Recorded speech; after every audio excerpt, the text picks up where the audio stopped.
race. Formula One is back. We've been here before though. It's a little bit of deja vu. And we also talked about the first A Grand Prix, but this one was a little bit of a longer word in Australia. The Australian Grand Prix didn't happen, but we are finally here through all of the confusion and the cancelled races of course, this pandemic, which has hit in one of the most hated years so far. We are finally looking at Formula One at the Austrian Grand Prix this weekend. It's finally back. We can't wait. Austria is back on the calendar to kick off a very quirky 70th year anniversary of Formula One. It's in Europe at the moment. We only have 8 races confirmed, and obviously we're not flying away to any at the moment, but of course we still have other options to go to races such as Japan and Abu Dhabi and all around the globe which haven't been cancelled. It's been strange, it's been quirky, but it doesn't matter. All that is put aside because we finally have Formula One back. It is incredible, guys. We hope that you are all excited. We are so excited. I can't even believe I'm sitting in one seat. I should be bouncing up because it's like, wow, it's back.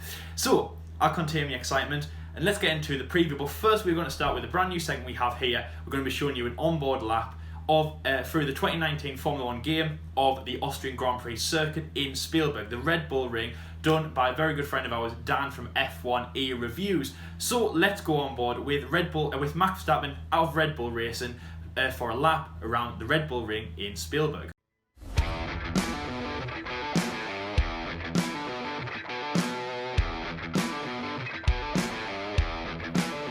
Let's ride on board here with Max Verstappen going around the Red Bull Ring, where of course he has won here for the past 2 years. So it's down the start finish straight, of course the first DRS zone of the circuit, down to 4th gear, heading into turn 1, of course named after the 3-time world champion Niki Lauda. Now is a long climb up towards turn 2 and then heading into turns 3, where we have seen some amazing battles over the years with Nico Rosberg and Lewis Hamilton, and recently as Charles Leclerc and Max Verstappen. So it's over the crest of the hill for the second DRS zone, heading towards turns 4, the Schloss Gold corner. Now this is a very tricky corner to negotiate. It's downhill, it's heavy braking, it's very hard on the brakes, and I expect to see some lockups during qualifying and the race. Turns 5, very straightforward. Turn 6, down to 6th gear, very easy to lose the rear on this particular part of the lap. Very quick in towards turn 7, a very short left-hander, but then straight into another right-hander in towards turns 8.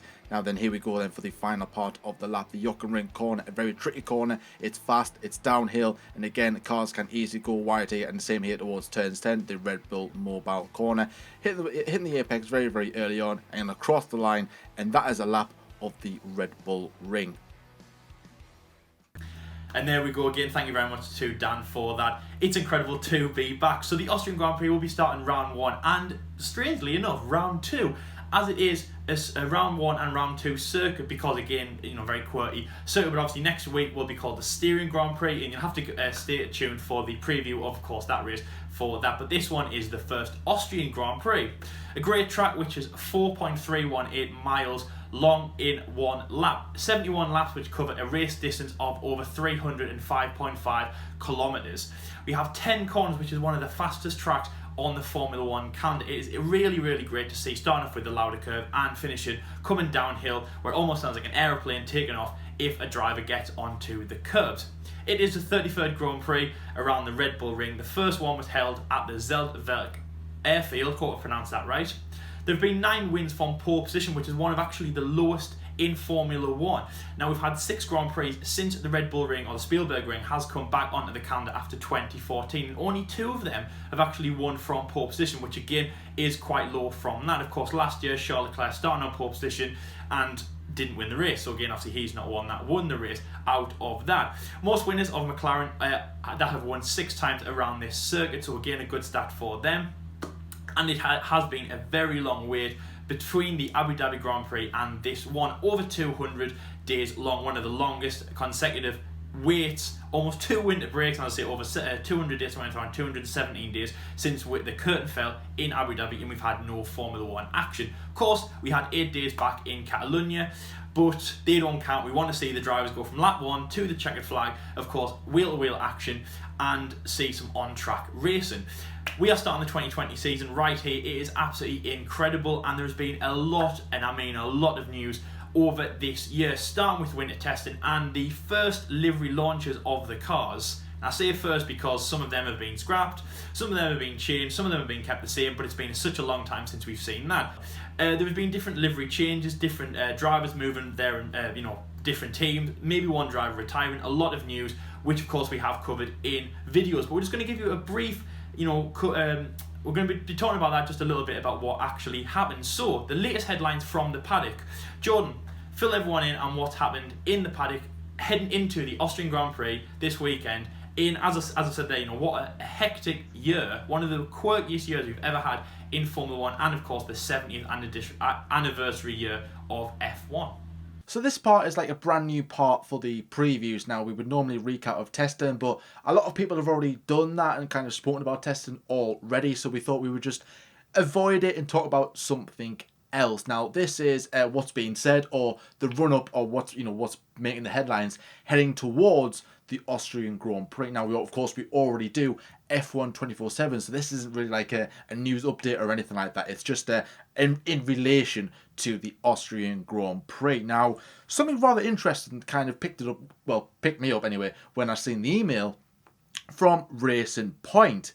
Now, they're going to be doing something very special, not just in the Austrian Grand Prix, but throughout the remainder of the 2020 season. What they're going to be doing is, and I got a statement here from the article that was sent to all of us in the media site for Racing Point. It said, ahead of the Austrian Grand Prix double-header, BWT Racing Point is proud to pledge its support for the BWT water mission, providing sustainable, accountable and maintainable water systems in Gambia. When racing resumes at the Red Bull Ring on the 5th of July, Lance and Checo will be fighting for more than just championship points. They'll be on a mission to help communities across Gambia have clean, safe drinking water. Starting with the opening round of the championship in Spielberg and continuing throughout the 2020 Formula 1 season, BWT will build a well in the villages of Gambia every time Lance or Checo achieves a top 10 finish. Now, this is the perfect story to start off the 2020 season with. 2020, it hasn't been a good year for many reasons, and of course the big one being what's going on at the moment with the global pandemic.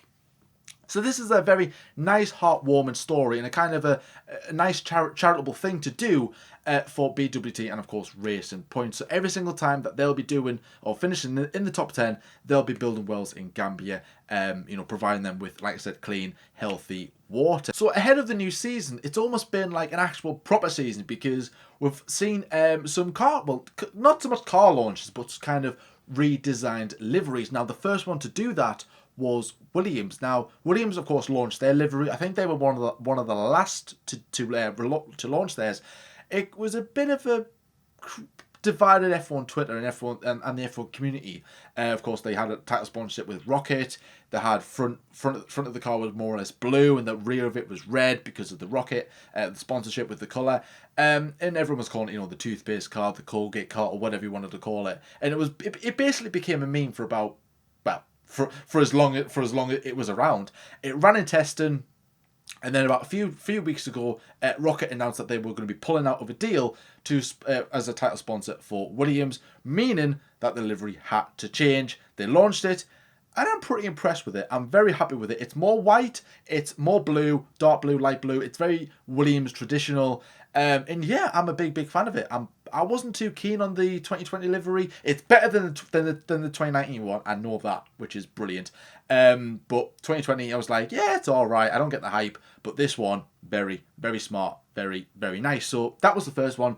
The next one, and a very surprising one at that, was Mercedes. Now, they're normally nicknamed the Silver Arrows. Their cars have always been silver for as long as time, whenever they've been in Formula 1. Even when they had that association with McLaren, the cars were silver.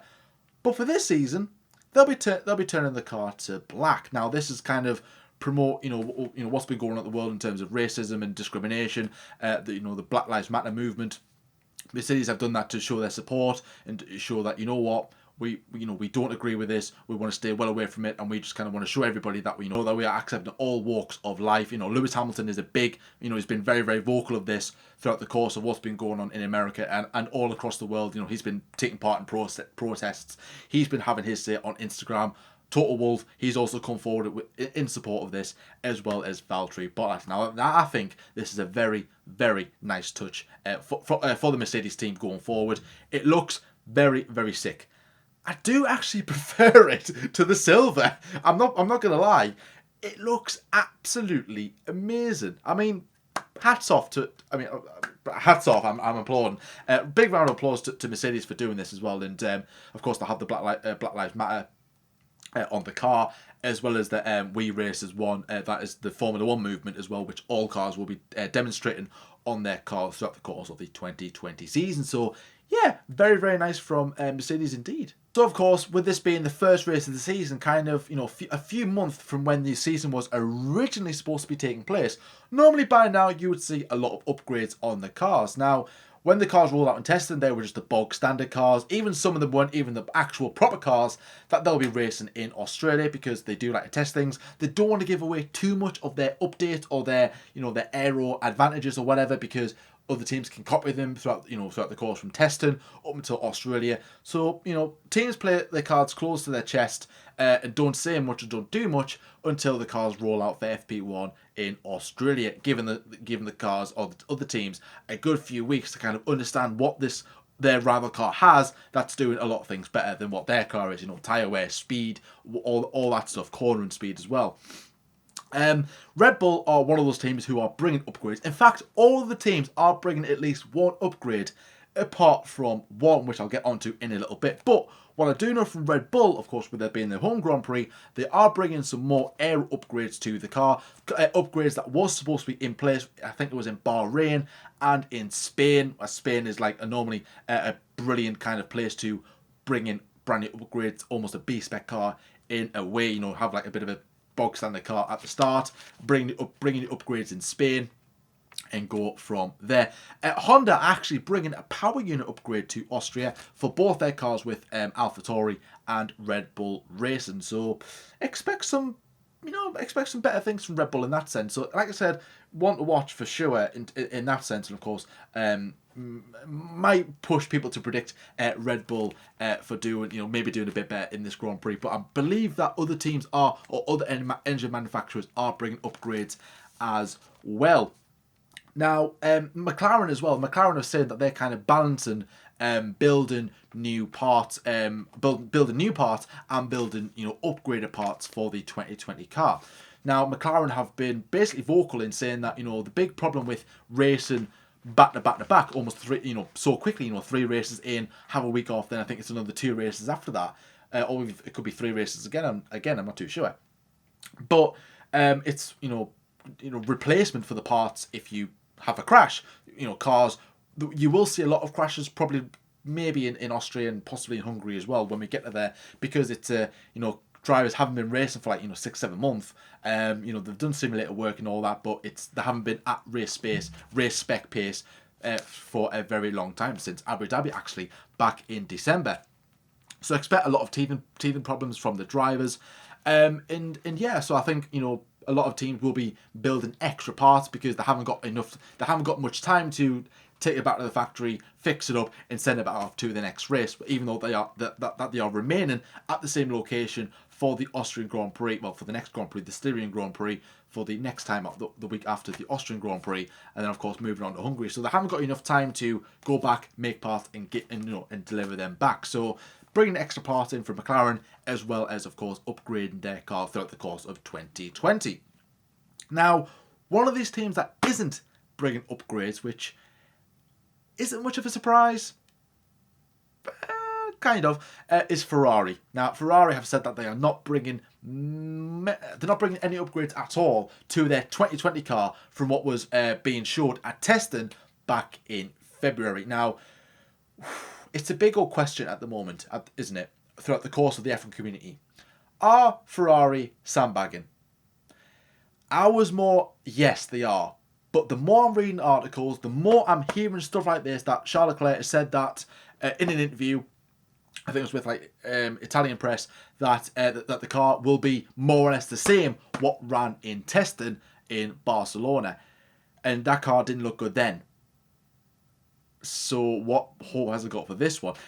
Again, the car looked very strong in Austria last season, so that could, that could help it even better. If the car is similar to last year's car, then we should see a strong showing this year around. But the vibe from the Ferrari camp at the moment is just not good, and I'm worried. I am worried for the team now, because I'm like, I don't know if they are sandbagging anymore. I'm buying this. I could look like a complete fool, but I'm buying this. I think Ferrari are in deep trouble, because they're saying that they're going to be bringing upgrades for the Hungarian Grand Prix for round 3, 2 races in Austria, then the third one in Hungary. So that's when they'll be bringing significant upgrades. But you've got to hit the ground running from day dot. And if Ferrari aren't there, losing out on points, come on, guys, what's going on at the moment? And if this is legit and Ferrari are off the pace, what is going on at Maranello? What the hell has been happening during the winter, and of course during the shutdown? Because of course the shutdown, not Ferrari's fault, but the cars, the teams, and the mechanics and the engineers have all went back to work, started work again on the 2020 cars. So what's been happening, guys? No more coffee breaks for them. Actually, get back to work, get your finger out your backside, and get some work done. Because, like I said, I'm not a Ferrari fan by a long shot, but I'm worried. I am very, very worried for this week. And yet, that is the main kind of total points heading into the Austrian Grand Prix. So that's out the way with. Let's have a look at our predictions. So let's see what Lyle's top 3 is going to be for the Austrian Grand Prix. Well, that was just some incredible news, but we don't want to hear news all the way through the season. We want to get back on actual on-track action. It's been a good wait, but we are finally ready to hit the track.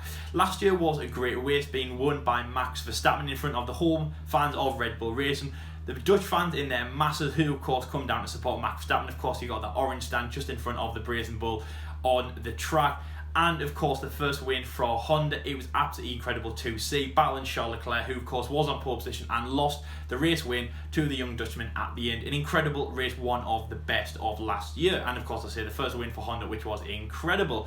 Mixed weather, it might be raining on some of the sessions, but obviously you'll see from the graphics below the actual confirmed weather heading into the Austrian Grand Prix this Sunday. So let's hit the ground running with my predictions, of course. If you haven't been with us for our previews last year and stuff like that, 3 from me, 3 from Jordan, of course, and they also will be alongside you guys in the Prediction League. And again, if you haven't heard about the Prediction League, we have made a video about that a few days ago. Go and check that out, our schedule where we talk about the Prediction League, and also on Twitter. So of course, let's get into my top 3. In third place, I'm going to jump in with the Mercedes driver of Lewis Hamilton. Mercedes have been eluded a little bit, I think, in Austria. It's all been about Max. It's all been about the redemption of Ferrari. Mercedes had a bad race here, double DNFs in 2018. In 2019, just nowhere on the pace. A bit of a bad qualifying sessions from them, from both drivers. They had been consecutive 1-2s almost all the way into the Austrian Grand Prix, and that just was not to be repeated. Charles Leclerc takes the pole position, heading into a victory, and of course, after what happened in Bahrain, we thought Charles should have done it. Max, of course, wanting to retain his crown from 2018, bogs down at the start. It looks like it's all over, especially after such a short lap, where overtaking isn't the easiest, but of course isn't as hard as tracks like Monaco and Baku and things like that. Great battling from him in front of the home crowd and all of that, and of course the Honda power looking like it's really reliable to win him a race. Take Charles Leclerc going uphill, of course, where Nico and Lewis collided in 2016 to take the win in front of all of his fans. It was absolutely incredible. And Mercedes just, don't look like they're as strong there. Not one of their strongest tracks. This is the first race, so, and of course they do want to hit the ground running. Of course they have done in the past some great wins in Australia. Last year, when we all thought that they were sandbagging, not Lewis, but Valtteri, the other side, still a Mercedes though, takes the victory in Australia and says, how about that? To the haters of Valtteri, and also the people who doubted Mercedes and thought that they were, they weren't as good in winter testing. Of course, that is where the iconic sandbagging word comes from, almost. So, Mercedes will be back, I think, just mainly because it's round 1. They'll want to hit the ground running. They have DAS, a great system. Hopefully they've made great time in winter testing, winter break, and this winter break, and this winter break that we've all been in, and of course perfected a good car. But still though, third place isn't great, but I think that Mercedes will be happy to get on the podium and hit the ground as they want to go forward, obviously as in this quirky season. In second place, I'm going to be going for the Dutch driver of Max Verstappen. I'm hoping that he will have a good race. We all have basically eyes on him, thinking that he's now going to win the championship. I've said in the news segment that this is his best year to win the World Championship, get it back to Red Bull. He's had a few years of teething problems and a few years of finding his feet in the team, but now they have a strong power unit, a good reliable season with Honda under their belt, a good teammate in Alex Albon. He is implemented in the team, Max Verstappen, and I do think that he is going to have a great season, a great season, and of course a good race. I think he has got a very good chance of winning, but the man I think is going to be in first place is just going to be stronger than him this weekend. As I say, Max loves his circuit so much. He'll be entering his 80th Grand Prix start. He's still quite young in this, feat that we're in. And of course, after 2018 and 2019 victories at the Red Bull Ring, he will be wanting to hope to have a very good race. Also his teammate Alex Albon, who at this point was Pierre Gasly last year, who was lapped in the car. So it's going to be a good testing ground for two of those drivers, home of Red Bull Racing. So I think Max will have a good race, possibly win, but I'm going to say not, only because of the man I have in first place, who is the Monegasque driver, and the man I'm wearing right now, well, no, it's actually Sebastian Vettel one, but you know what I mean, the team is, of Charles Leclerc of Ferrari. I think that he will win. I said that. Now, Max won't be not at a disadvantage to Charles. I'm not saying Charles is stronger, I'm not saying that Ferrari power unit is stronger, but two reasons to why I think Charles will win the race. Firstly, Ferrari, again, he's always on the back foot to Mercedes. They're possibly on the back foot to Red Bull as well. They were looking like they could have possibly been sandbagging, learning from the elders in this winter testing. Again, was discussed in winter testing and in news segments before. I think Ferrari definitely have a point to prove. I think Ferrari want to hit the ground running more than anybody. Sebastian definitely does. I think Ferrari are on a year where their reputation, their standards are so high. They have got to hit them. They have got to hit the ground running more than anybody else. I definitely think that they had a good winter test to do that. And also the second reason is Charles Leclerc didn't win last year. And after Bahrain and after a few problems in the first part of the season, his first part of the season with Ferrari, he definitely needs to have a better run at this point. Bahrain was unfortunate for him last year. There is no Bahrain to rectify his problems, but there is an Austria. And that might just be the push that he needs from this. Max is going to get all the fans. Max is going to get all the admiration. Ferrari, of course, they're still going to have their universal fans, as they do all around the world. But I don't think Charles will be tipped to win. And I think that's what will push him. The not winning last year, the losing to Max, who of course Max Verstappen in the Red Bull car and kind of his own age as well and good standard, he definitely will be a championship contender for the next few years. Losing to him will have been a big hit for Charles' psyche, I believe. So I think Charles will win. He will put everything in the tank to win this race. Round 2 in Styria, obviously still at Red Bull Ring, but the Styrian Grand Prix, it might not be as good for Charles, but I think it will be, what I've said many times on this episode, on this channel, an all or nothing season for Charles. Race for Charles. Of course, season, hopefully it will be hit the ground running, as I've just said that before. But in terms of race, I do think it is more of an all or nothing from the Monegasque driver. So there we go, that is my top 3. Lewis Hamilton in 3rd position, a good race from him, getting on the podium. Of course, a good, very important, one of his most important, if not the most important season for Lewis this year. 2nd place, Max Verstappen. He'll definitely be able to spray that champagne in lieu of no Dutch fans this weekend. Good race from him, definitely challenging first, but I just think that Charles will have a little bit more, and he will deserve and have a very good time on the top step of the podium, drinking that champagne. First time we will be spraying the champagne in a very, very, very long time of Formula 1's history without no fans watching the celebration. And my fastest lap will be Max Verstappen, the Red Bull driver. As I just said there, he's good enough for first place, but if he's pushing to catch Charles, he will be knocking those laps out of the park. And again, that might also go to pole position. He could get that also, but for fastest lap, I'm definitely going to say Max Verstappen. And there we go, that's my prediction. Hamilton, Verstappen and Leclerc. John, a Ferrari driver, will take the victory after we've been giving them a little bit of a hard time maybe in the winter period.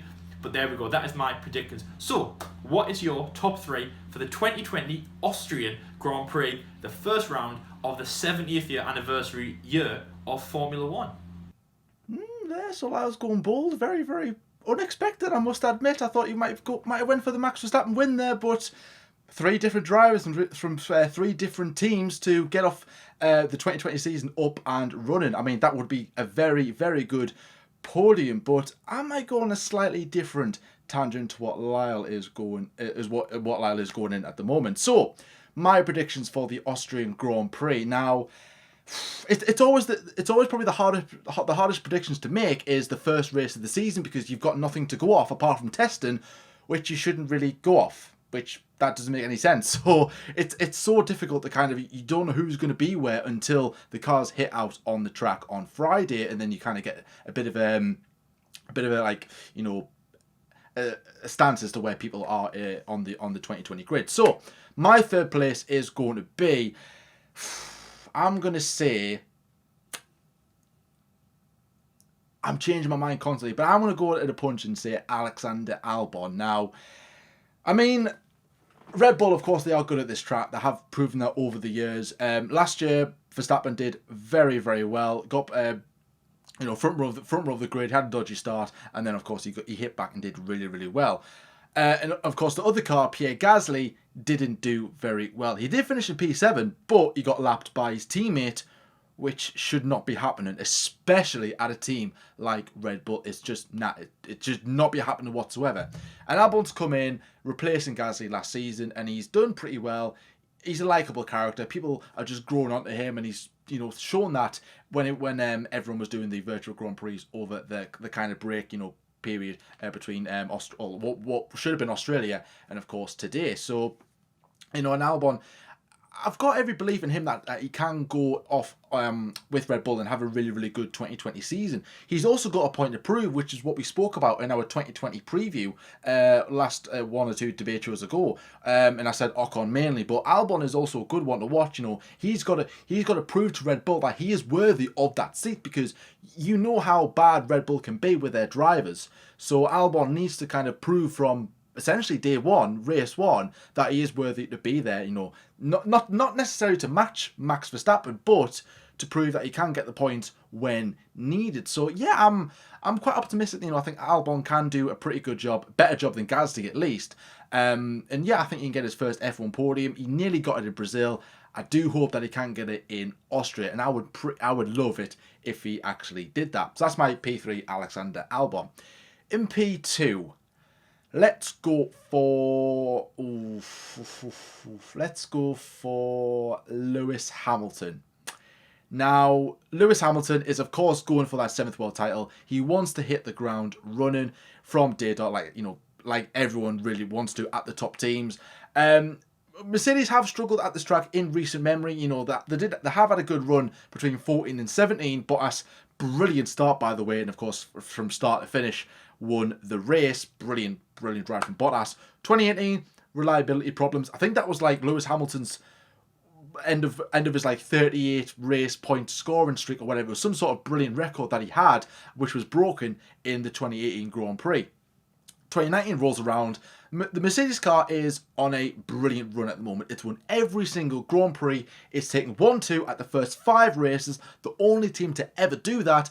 And then, of course, Lewis Hamilton continued that run on from the Monaco Grand Prix onto, of course, the French Grand Prix. And then Austria rolls around and Mercedes struggled a lot. And I mean a lot. Like, they were nowhere near the pace in qualifying and indeed the race when it really mattered.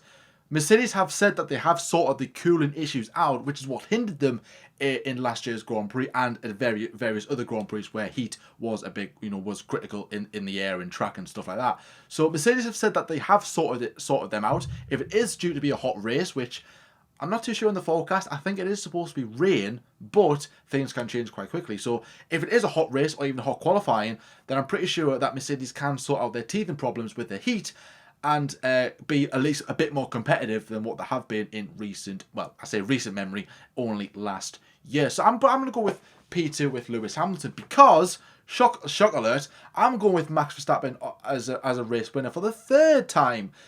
Now, again, it's going to go either way in my opinion, between Verstappen and Lewis Hamilton. Either one of those two drivers will win this race. Now, Max Verstappen, like I said, he's won here the past 2 years. Now, that's not a guarantee that he's going to be winning here for a 3rd year. Because, like I said, we don't know how good this Red Bull car is. It could be a pile of garbage for all we know. Ferrari could be the quickest team. Shocked horror, they've sandbagged. And Red Bull are they're the ones in trouble. They're the ones that were masking over the problems and thinking, oh, our car's really good, when actually it's not. I don't think it is, but that's what I'm saying. That's how unpredictable the first race of the season is. We don't know where anybody is. So, but I think Verstappen, he's got a point to prove. He's got to prove to the world of Formula One that he is capable of challenging for a world championship. Now he needs the car to do it. I'm believing in what Red Bull is saying, that they have brought in a really good package. They are bringing in upgrades, like I mentioned earlier, to the car, to the power unit. So therefore, that's going to improve their chances even more so. And the track suits their car. It's their home race. It's going to give them confidence. And of course, even though there'll be no fans there to cheer Verstappen on, he'll put that visor down and go, you know what? I'm just going to give my all from the get-go and win this Grand Prix and kick off the 2020 season with good fashion, which I think he will. I'm hoping he does. And again, proving that Verstappen is capable of becoming, has got every chance of becoming a world champion. Maybe not this year, but at some point during his career, have a battle with Lewis Hamilton, which is what a lot of people are expecting to happen this season. But like I said, it's so unpredictable. Anything could go either way, but playing a bit safe, and of course, I'll be going with Alexander Albon for P3, Lewis Hamilton for P2, and Max Verstappen for P1. So, fastest lap. Now, okay, fastest lap. Who do I think? I'm going to say Valtteri Bottas. Now, of course, now in Formula One, in case you don't know, you get a bonus point if you set the fastest lap of the Grand Prix and you finish within the top 10. What I'm thinking is Verstappen and Lewis and possibly Alex will be battling for supremacy on the Austrian Grand Prix circuit, the Red Bull Ring. And they're going to be too much in a close battle of strategy, of pace and agility or durability, to kind of doesn't matter about the fastest lap. I just want to win this Grand Prix and get one over my rival.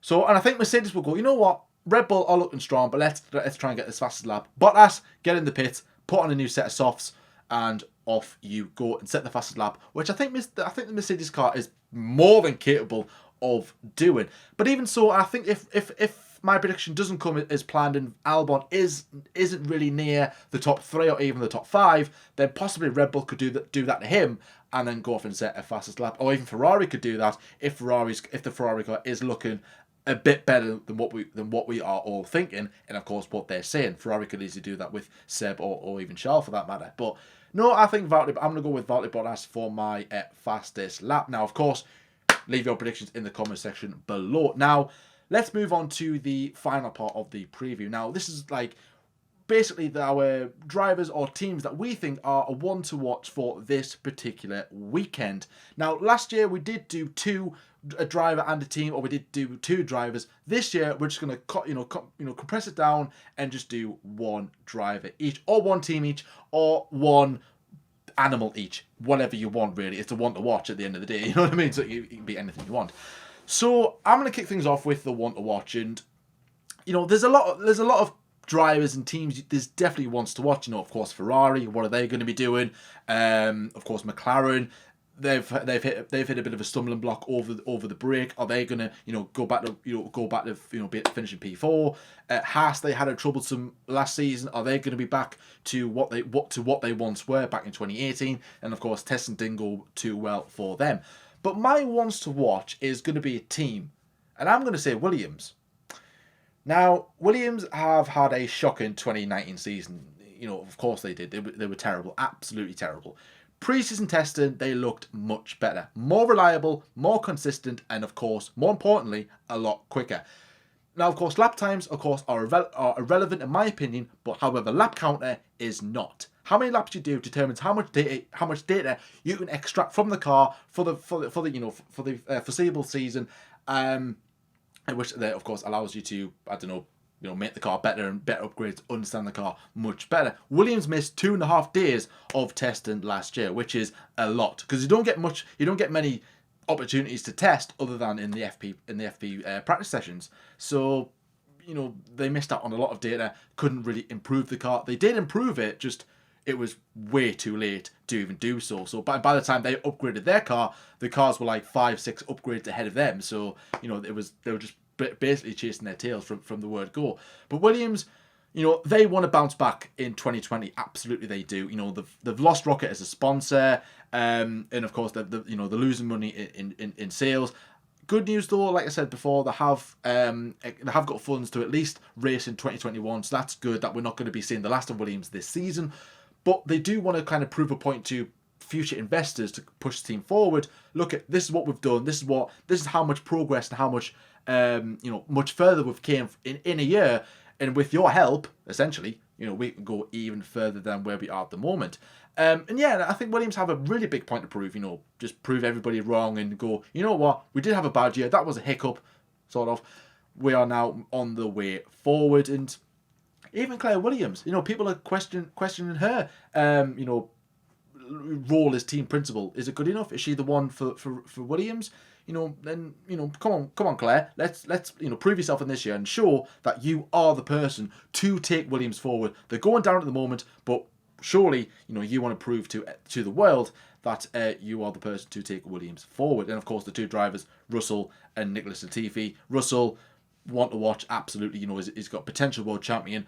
Can he do better this year? Hopefully he can. Can he still outscore? Well, maybe not outscore, but out-qualify his teammate at every single race? Doubt it. Maybe one or two times he won't, because Latifi's more on George's level, than, you know, in terms of like Formula One status, because Kubica, he had a long time out of Formula One, whereas like Russell was more prepared for Formula One. So that's my want to watch, is going to be Williams. Lyle, what's your want to watch for the Austrian Grand Prix? Well, some interesting predictions there, Jordan, and a one to watch as well. Williams for sure, the talk of the town, probably the team that we were all intrigued by over this period, and of course winter testing. And it was upsetting about the funds, but they've had a lot of talk around them. Hopefully they can rectify things and get back to, as I've just said, you know, at the start, on what they do best and what Formula One does best and what we all do best, which is just on track action. My one to watch, well, firstly, I don't know what animals are actually around in Austria. That call Austria their home, so I can't say an animal, unfortunately. So I'm going to say a team also, and I'm going to say a team that's the same as Williams a little bit, you know, backfield, a terrible 2019 season, but one that isn't as old as them, one of the newest team on the grid apart from AlphaTauri, which is Haas. Haas had an abysmal 2019 season, mainly for Roman Grosjean, but both really, really badly. I don't know what it is with Australia, or the first round of the season, and their pit stops are just bad. They had a good Australia, if you went in their first ever race in Formula 1 with Roman Grosjean getting into the points. The only constructor to do that since Toyota did in 2002 for a brand new constructor. Last year was abysmal in Australia. Both had pit stop failures. I think Roman retired, I think K-Mag retired also. Just a bad season for them in general.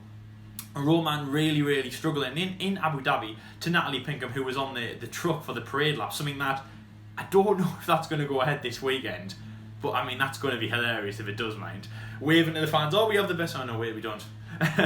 Anyways, so he said on the truck to Natalie Pinkham, when we did have fans, the final time we had fans, mind, that he wants this season to end, and obviously we are all there with him, Roman. We want this season to end also.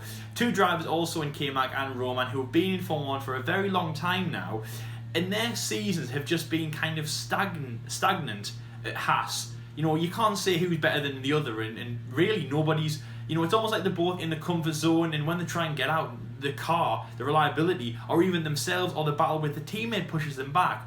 Two very strange drivers who you can't put your finger on, you know, if they're coming or going, mixed in with a team principal like Gunter Steiner, who, to be honest, I think is more interested in his career on Netflix than he is in that American team. And Gene Haas, who just isn't really even around in the paddock anymore. He's gone. He's like Lewis Hamilton's dad, who was there at one point and is now just isn't around anymore. It's almost like he doesn't care. No, I'm joking.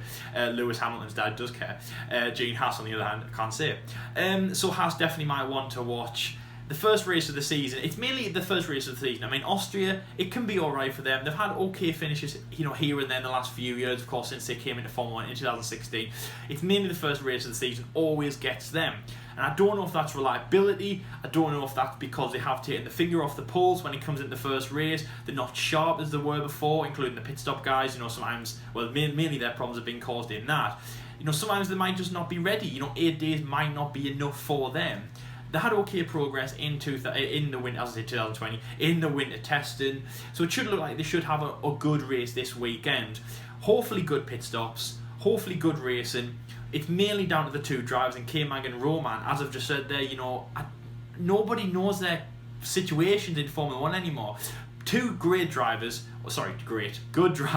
two drivers who have been with different teams, left big different prints with different teams. They're both driven for good teams, front running kind of teams if you want.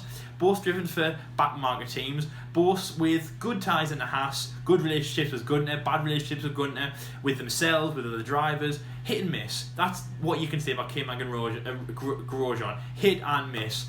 And I just hope that they have a good race this year, this opening race. Mainly just because it is the first race of the season, but it's so late as well. And as I just said there with reliability, if that was the problem in Australia, it's about 2 weeks between winter testing and Australia. And if they can't get those 2 weeks to finesse the pit crew, the cars, the reliability, and the drivers, and the strategy, if they can't get them 2 weeks, then 100 days between winter testing and now, they're going to be screwed. It's more of a hope. I don't really know where this could go, but I just hope that the car, the team, the pit crew can give the drivers a good car, and the drivers can perform, because they are both under the cusp.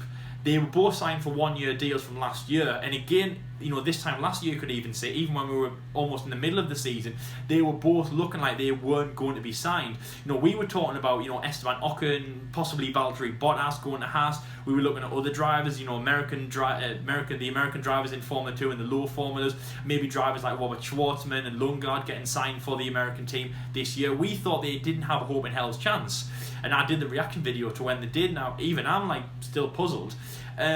Okay drivers, but they have a lot to prove. The team has a lot to prove, and Gunter definitely has a lot to prove, because it's fun watching him on Netflix. But in terms of a Formula 1 boss, he really needs to get his affairs with the American team in order. So that is my one to watch. And of course you heard my predictions as well. You heard Jordan's and his team to watch. Williams, definitely hope they have good seasons. Two back market teams who definitely needs to get back to the front. Again, of course, brand new driver in Nicholas Latifi, in with the British Oxfordshire-based team. So that is the end of our preview. We hope that you guys have enjoyed it. As Jordan said, and as I've said as well, leave your predictions in the comment section below. Your 1, 2, 3 and fastest lap. You will be entered into the prediction league. Again, if you want more information about that, please go and check out our Twitter page. Go and follow us on Twitter. Our ad will be down below. And also our video which came out a few days ago, just at the start of the week, where we go over our schedule. We talk about the prediction league, ever growing. We hope that you guys really enjoy it as well. It's a great interactive kind of prediction thing along with us, and of course our predictions that we've just given will be entered in that along with your guys' as well. So thank you very much for watching. We hope that you enjoy Austria, the first round. It's absolutely incredible. We're going to be here again in the next round, in round 2. Maybe a bit of a different preview, but let's just focus on the first Austrian Grand Prix for now. Thank you very much for watching. If you do like what you've seen around here and you do like this episode, please like and subscribe. Stay with us for the rest of the 2020 season. We have so much more content coming your way. Again, on Twitter we post our weekly schedule, so keep on track with that, and we hope we can see you guys in the next episode. So thank you very much for watching, and until next time guys, enjoy Austria, and we'll see you later.